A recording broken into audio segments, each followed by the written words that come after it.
പ്രധാനമന്ത്രി നരേന്ദ്രമോദിയെ വീണ്ടും വാനോളം പുകഴ്ത്തി കോൺഗ്രസ് നേതാവും എംപിയുമായ ശശി തരൂർ. സാമ്പത്തിക നവീകരണത്തിലും വികസനത്തിലും അമ്പരപ്പിക്കുന്ന പുരോഗതിയാണ് രാജ്യം കൈവരിച്ചത്. 140 കോടി ജനങ്ങളുടെ ജീവിതം മാറ്റിമറിക്കുന്ന അത്യാധുനിക സാങ്കേതിക അടിസ്ഥാന സൗകര്യ വികസനം ഒരുക്കിയെന്നും തരൂർ പറയുന്നു. അതേസമയം ദീപിക ദിനപത്രത്തിലെ ലേഖനത്തിൽ ചില വിമർശനങ്ങളും തരൂർ ഉന്നയിക്കുന്നു. മലയാള ദിനപത്രമായ ദീപികയുടെ എഡിറ്റോറിയലിൽ ശശി തരൂർ എഴുതിയിട്ടുള്ള ലേഖനത്തിൽ ആണ് ഒരു ഇടവേളയ്ക്ക് ശേഷം നരേന്ദ്രമോദിയെ പുകഴ്ത്തുന്നത്.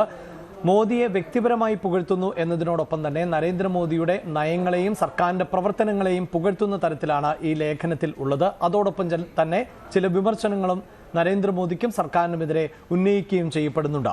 രാജ്യത്ത് ഏറ്റവും കൂടുതൽ കാലം തെരഞ്ഞെടുക്കപ്പെട്ട ഒരു പ്രധാനമന്ത്രി എന്ന നിലയിൽ തുടർച്ചയായി ഭരണത്തിലേറി എന്ന നേട്ടത്തെ സൂചിപ്പിച്ചുകൊണ്ടാണ് ഈ ആർട്ടിക്കിൾ ആരംഭിച്ചിട്ടുള്ളത് എന്നതാണ് എടുത്തു പറയേണ്ടത്. അതോടൊപ്പം ജവഹർലാൽ നെഹ്റു, ഇന്ദിരാഗാന്ധി എന്നിവർക്ക് ശേഷം ഇന്ത്യയിൽ നിന്ന് ലോക നേതാവായി ഉയർന്നു വന്നിട്ടുള്ളത് നരേന്ദ്രമോദിയാണ് എന്ന തരത്തിലുമുള്ള പുകഴ്ത്തലുകൾ ആണ് ഈ ലേഖനത്തിൽ നമുക്ക് കാണാൻ സാധിക്കുന്നത്. ഇനി നരേന്ദ്രമോദി സർക്കാരിന്റെ പ്രവർത്തനങ്ങളിലേക്ക് വരുമ്പോൾ 1947 ശേഷമുള്ള ഇന്ത്യയുടെ ഏറ്റവും വലിയ പുനർക്രമീകരണത്തിനാണ് മോദി ഇതിനകം നേതൃത്വം നൽകിയത്. സാമ്പത്തിക നവീകരണത്തിലും ഭരണ സംവിധാനങ്ങളുടെ ശേഷി വികസനത്തിലും അമ്പരപ്പിക്കുന്ന തരത്തിലുള്ള പുരോഗതിക്ക് അദ്ദേഹം മേൽനോട്ടം വഹിച്ചു എന്നാണ് ശശി തരൂർ പറയുന്നത്. 140 കോടിയിലധികം വരുന്ന ജനങ്ങളുടെ ജീവിതത്തെ അടിസ്ഥാനപരമായി മാറ്റിമറിച്ച ആധുനിക സാങ്കേതിക ഭൗതിക ഇൻഫ്രാസ്ട്രക്ചർ സൃഷ്ടിച്ചതാണ് മോദിയുടെ ഏറ്റവും വലിയ നേട്ടം എന്നുകൂടി പറഞ്ഞു വെക്കുകയും ചെയ്യുന്നുണ്ട്. ഒപ്പം മുൻഗാമിയായിരുന്ന മൻമോഹൻ സിംഗിന് തുടക്കം കുറിച്ച ബാങ്കിംഗ് മേഖലയിലെ മാറ്റങ്ങൾ അത് ഏറ്റവും ഗുണകരമാകുന്ന തരത്തിൽ പ്രയോജനപ്പെടുത്താൻ നരേന്ദ്രമോദിക്ക് സാധിച്ചു എന്ന് ഈ ലേഖനത്തിൽ പറയുകയാണ്. സബ്സിഡികളും ആനുകൂല്യങ്ങളും ഗുണഭോക്താക്കളുടെ ബാങ്ക് അക്കൗണ്ടുകളിലേക്ക് നേരിട്ട് ക്രെഡിറ്റ് ചെയ്യപ്പെടുന്നു എന്നുകൂടി ഈ ലേഖനത്തിൽ പറയുന്നുണ്ട്. മറ്റൊന്ന് അടിസ്ഥാന സൗകര്യ വികസനമാണ്.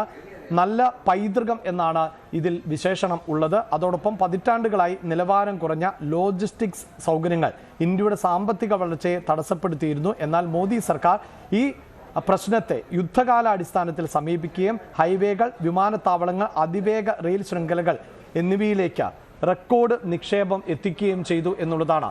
അതായത് നേരത്തെ കോൺഗ്രസും അതോടൊപ്പം തന്നെ BJP ഇതര രാഷ്ട്രീയ പാർട്ടികളും എല്ലാം വലിയ വിമർശനങ്ങൾ ഉന്നയിക്കുന്ന സമയത്താണ് നരേന്ദ്രമോദി സർക്കാരിൻ്റെയും അദ്ദേഹത്തിൻ്റെ പ്രവർത്തനങ്ങളെയും പ്രശംസിച്ചുകൊണ്ട് ഈ ലേഖനത്തിൽ ശശി തരൂർ കൃത്യമായി വിവരിക്കുന്നത്.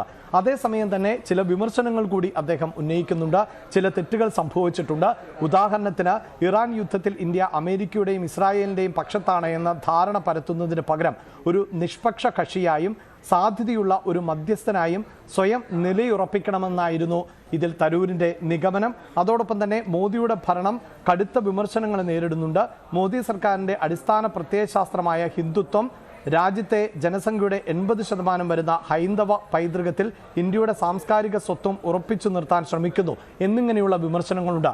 ഇതിൽ ശ്രദ്ധേയമാകുന്ന ഒന്ന്, ഇന്ത്യയുടെ ബഹുസ്വരതയുടെ കാവൽ കവാടങ്ങൾ തകർക്കപ്പെടുകയാണ് എന്ന് മുന്നറിയിപ്പ് നൽകുന്ന വിമർശകർ ചൂണ്ടിക്കാണിക്കുന്ന ചില സംഭവങ്ങൾ. അതായത് ചില വിമർശനങ്ങളെ ശശി തരൂർ തൻ്റെ വിമർശനങ്ങൾ ആയിട്ടല്ല ഈ ലേഖനത്തിൽ പറയുന്നത്, അതിന് പകരം വിമർശകർ ചൂണ്ടിക്കാണിക്കുന്നു എന്ന് സൂചിപ്പിച്ചുകൊണ്ടും ആണ് ഇത്തരത്തിൽ ഈ ലേഖനം അവസാനിപ്പിച്ചിട്ടുള്ളത്. എന്തായാലും നേരത്തെ കോൺഗ്രസ് നരേന്ദ്രമോദി സർക്കാരിനെതിരെ തുടർച്ചയായ വിമർശനങ്ങൾ ഉന്നയിക്കുമ്പോഴാണ് ഒരു ഭാഗത്ത് വലിയ പ്രശംസ ശശി തരൂർ വീണ്ടും നരേന്ദ്രമോദിക്കും സർക്കാരിനും നൽകുന്നത്. കൂടുതൽ വാർത്തകൾക്ക് News 18 Keralam YouTube channel subscribe ചെയ്യുക.